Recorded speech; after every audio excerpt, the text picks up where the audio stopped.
그가 나를 데리고 밖으로 나가 북쪽 뜰로 가서 두 방에 이르니 그 두 방의 하나는 골방 앞 뜰을 향하였고 다른 하나는 북쪽 건물을 향하였는데 그 방들의 자리의 길이는 100척이요 너비는 50척이며 그문은 북쪽을 향하였고 그 방 3층에 회랑들이 있는데 한 방의 회랑은 20척 되는 안뜰과 마주대하였고 다른 한 방의 회랑은 바깥뜰 박석 깔린 곳과 마주대하였으며 그 두 방 사이에 통한 길이 있어 너비는 10척이요 길이는 100척이며 그 문들은 북쪽을 향하였으며 그 위층의 방은 가장 좁으니 이는 회랑들로 말미암아 아래층과 가운데층보다 위층이 더 줄어집니다. 그 방은 3층인데도 뜰의 기둥 같은 기둥이 없으므로 그 위층이 아래층과 가운데층보다 더욱 좁아짐이더라. 그 한 방의 바깥담 그 뜰의 담과 마주대한 담의 길이는 50척이니 바깥뜰로 향한 방의 길이는 50척이며 성전 앞을 향한 방은 100척이며 이 방들 아래에 동쪽에서 들어가는 통행구가 있으니 곧 바깥뜰에서 들어가는 통행구더라. 남쪽 골방뜰 맞은 쪽과 남쪽 건물 맞은 쪽에도 방 둘이 있는데 그 두 방 사이에 길이 있고 그 방들의 모양은 북쪽 방 같고 그 길이와 너비도 같으며 그 출입구와 문도 그와 같으며 이 남쪽 방에 출입하는 문이 있는데 담 동쪽 길 어귀에 있더라. 그가 내게 이르되 좌우 골방대라. 곧 북쪽과 남쪽에 있는 방들은 거룩한 방이라.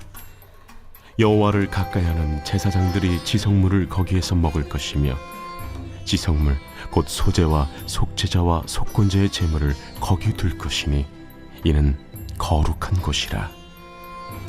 제사장의 의복은 거룩하므로 제사장이 성소에 들어갔다가 나올 때 바로 바깥들로 가지 못하고 수종들은 그 의복을 그 방에 두고 다른 옷을 입고 백성의 뜰로 나갈 것이니라.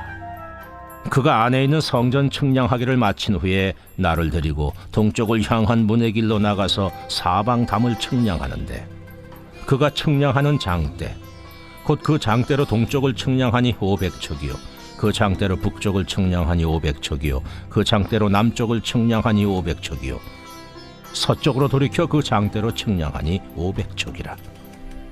그가 이같이 그 사방을 측량하니 그 사방 담 앞마당의 길이가 500척이며 너비가 500척이라. 그 담은 거룩한 것과 속된 것을 구별하는 것이더라. 오늘 말씀은 거룩함과 속됨을 구별하는 성도라는 제목으로 말씀을 전하겠습니다. 오늘 본문에는 계속해서 성전에 대한 그 측량하는 내용들이 나오는데요. 우리 보기에는 우리가 건축할 것도 아니고 우리에게 성전도 없는데 굳이 이렇게까지 다 읽어야 되나 이런 생각이 들 수 있습니다. 그러나 성경에 대한 이해를 좀 하실 때 우리가 성경의 말씀을 듣는 1차 독자가 있고 2차 독자가 있다 이렇게 이해하시면 좋겠는데요. 1차 독자는 에스겔을 통해서 직접 메시지를 듣는 성도들이죠. 구약의 백성들이죠. 그리고 물론 이제 그 이후에 2차라고 할 수 있는 사람들도 1.5차라고 할까요? 구약의 이스라엘 백성들입니다. 그러나 우리는 2차 독자로 우리는 구약의 백성이 아니기 때문에 이 성전의 의미에 대해서 깊이 알지 이렇게 실질적인 경험이 없습니다. 그러니까 우리는 그냥 결론만 이야기하면 되지 이런 습관이 있을지 모릅니다. 그러나 1차 독자의 의미에서 이 본문을 읽어보면 그냥 대충 야 성전은 이런데 여기에서 하나님이 이렇게 말씀하셨어. 그럼 그들은 받아들이지 않습니다.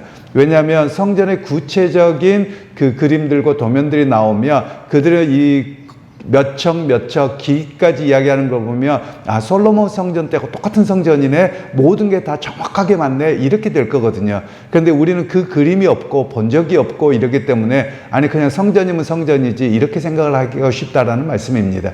그러니까 하나님께서 이렇게 세밀하게 성전의 안뜰과 그리고 바깥들과 그리고 성벽과 이런 모든 것들을 구체적으로 하나하나 이야기 세밀하게 하고 계시는 것은 즉 구약의 백성들 가운데 이 지금 에스겔 선지자가 환상을 받은 것이 그냥 어디서 받았겠지 이런 정도가 아니라 하나님께서 성전에 대한 회복을 하나하나 구체적으로 어떻게 하시는가, 이것을 그들로 하여금 경험하게 하고 또 받아들이도록 하시는 그런 내용인 것을 우리가 기억할 필요가 있겠습니다. 그러면서 오늘 성경에서는 이제 제사장들이 거하는 두 개의 방을 이야기합니다. 제사장들이 의복을 놓고 또 그들이 먹을 음식들을 놓는 곳을 방을 구별하라는 겁니다. 그래서 그곳에서 먹으라는 것이죠. 그리고 심지어 제사장들이 하나님 앞에 제사를 마치고 다시 자기들의 방으로 돌아가는 것도 일반 바깥들로, 일반 백성들이 다니는 길로 가지 말고 다른 길로 가라. 그리고 또 제사장들이 밖에 나와서 활동할 때는 그 제사장의 의복을 벗고 일반복을 입고 생활을 해라. 이렇게 말씀하고 계시는 내용들입니다. 그러면 하나님께서 이렇게 음식을 먹고 의복을 따로 하라고 하시는 이유가 뭐냐라고 하는 것을 잘 구별할 필요가 있습니다. 즉 하나님께 예배함, 하나님께 나아가면 구별된 모습이 있어야 된다라는 겁니다. 그러니까 세상과 구별돼서 이중적으로 살라 이런 의미는 아닙니다. 이중적으로 살라는 의미는 아니고 우리가 하나님 앞에 드려진 그 자체를 어떻게 할 것이냐, 즉 우리의 마음만이 아니라 옷과 마음가짐과 생활가짐과 언어와 이런 모든 것까지도 온전하게 구별되어야 합니다 라는 이야기를 우리에게 말씀하고 계시는 내용입니다. 그러니까 하나님께서 이 거룩한 것과 세상적인 것을 엄격하게 구분하세요. 그래서 이 구분함을 통해서 우리로 하여금 하나님 앞에 나오는 자세는 어떠하냐 우리에게 말씀하고 계시는 겁니다. 즉 이스라엘 백성들 가운데는 시간이 지나면서 어떻게 하냐면 하나님께 구별되기보다도 그게 그거지 이렇게 그냥 뭉거해지는 것이거든요. 우리에게도 그렇게 하지 말라는 겁니다. 우리의 일상의 삶 속에서도 하나님 앞에 예배의 자리에 나올 때 어떻게 합니까? 그냥 일주일에 있으니까 매일 있으니까 이렇게 나오지 말라는 겁니다. 매 순간 구별된 모습으로 하나님 앞에 예배하고 나와야 되는 것이지 너희가 일상의 삶의 그 연속선상에서만 이해하면 안 된다라는 것을 이야기하고 있는 것입니다. 사실 오늘날 한국 교회가 많은 걸 잃어버리고 있는 듯합니다. 그 내용들이 뭐냐면 날씨가 무더운 것도 있겠습니다만 과거에는 주일이라고 하면 또 예배 시간이라고 하면 옷 입는 것도 다르고 또 행동하는 것도 다르고 많이 구별되어졌었거든요. 그런데 점차적으로 더 이 부분이 뭉그러지는 것 같습니다.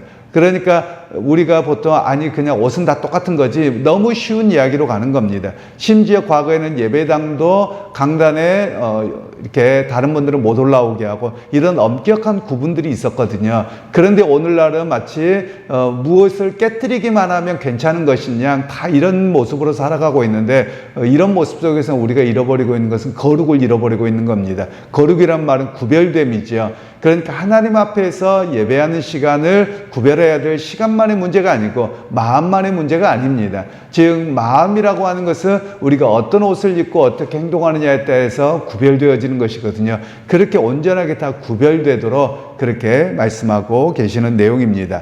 그리고 나서 이제 성전 사방에 500m 장대를 가지고 길을 재서 그렇게 장벽을 세우라고 이야기를 합니다. 이 이야기는 뭐냐면 성전 사방에 이렇게 담을 쌓으라고 하는 것은 거룩한 것과 속된 것을 구별하시겠다라는 겁니다. 그래서 여기 아무나 못 오게 합니다. 그리고 레위기와 민수기에 보면 여기에 레위 지파들을 군복을 착용해서 거기를 규찰대로 돌게 합니다. 그래서 함부로 여기를 넘지 못하게 할 뿐만 아니라 그것을 넘어오는 자는 그 자리에서 죽이도록 되어져 있습니다.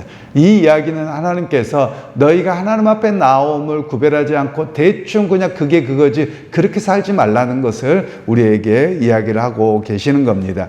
그러니까 여러분 오늘 우리의 삶도 마찬가지입니다. 하나님 앞에 거룩함으로 구별되어야만 합니다. 물론 예수 그리스도 안에서 우리를 거룩하게 구별하셨기에 삶 자체도 거룩합니다만 그러나 하나님 앞에 예배함 그 자체의 거룩함과 또 삶의 자리에서 거룩함은 좀 다른 영역입니다. 그래서 예배에 대한 우리가 소중함과 거룩함이 분명하게 구별되어야 함을 우리에게 말씀을 하고 계시는 겁니다.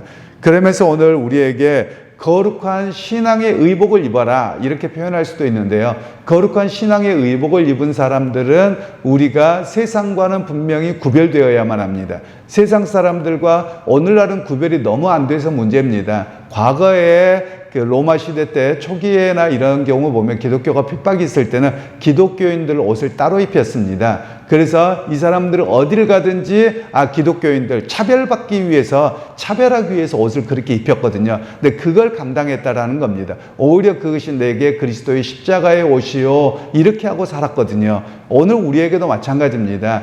오늘날은 옷들이 너무나도 편안해졌습니다. 목사들도 마찬가지입니다. 그래서 목회자 칼라도 우리나라에서는 잘 입지도 않고 그냥 다 이러고 살아가거든요. 그 이야기는 한편으로는 이렇게 장점이 될 수도 있겠습니다만 다른 편으로는 내가 거룩하게 살아감으로 구별됨의 모습을 보이지 않는 것이기도 합니다. 오늘 우리 그리스도인들도 마찬가지죠.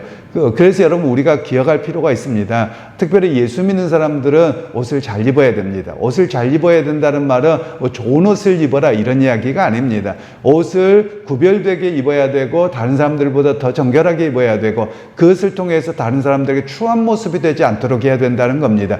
예수 믿는 사람은 말과 행실과 옷 입는 것과 자기가 가진 것 중에서 이렇게 구별됨으로 입음을 통해서 저렇게 규모 있구나 이렇게 드러나야 된다라는 겁니다.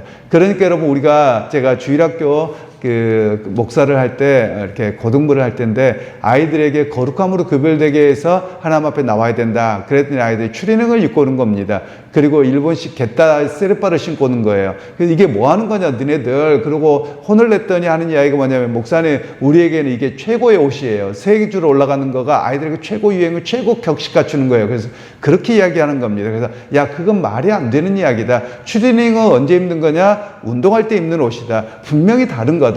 아무리 그 옷이 유행이고 친구들에게 인정받는다고 해서 그것이 제대로 된 옷은 아니다. 제가 그렇게 하고 아이들을 혼냈던 적이 있습니다. 우리도 마찬가지입니다. 마음만 하나님께 향하면 되지 그냥 아무렇게나 그냥 하면 되지. 아니요. 그건 아니라는 겁니다. 구약에 우리가 어떤 구체적인 어떤 옷 복장 규정을 지키라는 것은 아니지만 그러나 구약에서 말씀하고 있는 정신, 신앙적인 정신은 뭐냐? 하나님 앞에 구별됨은 마음만의 문제가 아니라 삶과 언어와 심지어 옷까지도 구별됨으로 있어야 됩니다. 이런 이야기를 우리에게 말씀하고 계시는 겁니다.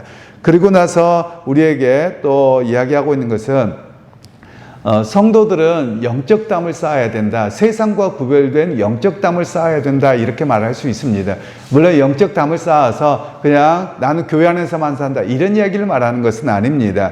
즉 세상의 가치관 그리고 오직 물질만 쫓아가는 것 그리고 세상의 타락 이게 괜찮다 이렇게 해서는 안 된다라는 겁니다. 이 벽을 분명하게 쌓아야 된다라는 겁니다. 나는 그리스도인이어서 나는 거룩함으로 하나님을 의지함으로 살아가서 구별되었습니다 라는 분명한 그 영적 담을 쌓고 살아가야 된다 이런 이야기를 말씀하고 계시는 겁니다. 오늘날 많은 이들이 무너지고 있습니다. 지금 교회마다 다 무너졌고 성도들마다 너무 많이 무너졌습니다. 과거에는 우리가 술, 담배 문제 그러면 당연히 그리스도인은 술, 담배를 금하는 것으로 여겼습니다. 물론 어느 나라는 대부분의 나라에서는 술, 담배를 금하지는 않습니다. 그러나 우리나라의 경우와 몇몇 나라가 그렇게 금했는데 그런 이유는 신앙에 본이되지 않아서 그렇습니다. 우리가 외국에 나가서 보잖아요. 그럼 술 먹고 소리 지르고 싸우는 사람은 지금도 한국 사람밖에 없습니다. 그 정도로 우리는 술에 대해서 관대하고 괜찮은 겁니다. 그런 문제가 있어서 우리 한국교회는 초창기부터 우리의 민족성이 그래서 오히려 술, 담배를 금함으로 자기의 언어와 행실과 삶의 태도를 거룩하게 하자. 이렇게 해서 술, 담배를 금했던 것이거든요. 그런데 오늘날은 그러면 모든 사람들이 예수 믿는 사람들은 안 하는 줄 압니다. 그런데 오늘날은 우리가 성숙했으니까 한 잔 정도는 괜찮지 남하고 올리는 거지 이렇게 해도 안 된다라는 겁니다. 물론 이 자체가 구원받는 것과 관련되느냐? 그렇지는 않습니다. 그러나 신앙의 건덕상에 별로 이렇게 도움이 되지 못합니다. 그래서 거룩함으로 구별하라 이렇게 말씀을 하고 계시는 겁니다. 여러분 분명히 우리의 말과 언어와 행실은 달라야 됩니다. 많은 사람들이 신앙은 교회당 안에서만 합니다. 그리고 실제로 세상 밖에 나가보면 세상 사람과 별반 다를 바가 없는 거예요. 세상 사람들처럼 가치관이 똑같고 돈만 좋아하고 그리고 세상 사람들처럼 온갖 즐거움만 쫓아가는 거 여러분 그렇게 살아가면 안 되는 겁니다. 우리가 무엇을 결정하고 무엇을 할 때마다 여러분 경제적 가치 갖고 따지는 것이 아니라 하나님의 마음과 하나님께서 어떻게 일하십니까? 를 가지고 항상 결정해야 되는 것입니다. 바로 그것이 거룩함에 담을 쌓는 모습이라고 할 수 있는 것입니다. 그러게 여러분, 오늘 하루의 삶 속에서도 거룩함으로 무장하십시오. 나는 세상과 구별된 사람입니다. 그래서 말과 행실과 이런 모든 것들에 대해서 나는 구별됨으로 살아가겠습니다. 그런 고백으로 오늘 하루도 구별된 거룩한 백성으로 승리하는 여러분 모두가 되시기를 주님의 이름으로 축원합니다. 하나님, 오늘 또 우리에게 성전의 구체적인 방들과 또 길이와 담을 쌓는 이야기를 통해서 우리로 하여금 하나님 앞에 거룩함으로 구별되게 살아가야 됨을 말씀하셨습니다. 오늘 우리가 거룩한 하나님의 백성으로 세상의 가치관과 죄악에 물들지 않게 하시고 영적인 담을 쌓아서 우리의 신앙을 지킬 뿐만 아니라 하나님의 거룩함을 쫓아가는 참된 백성이 되게 하옵소서. 예수님의 이름으로 기도하옵나이다. 아멘.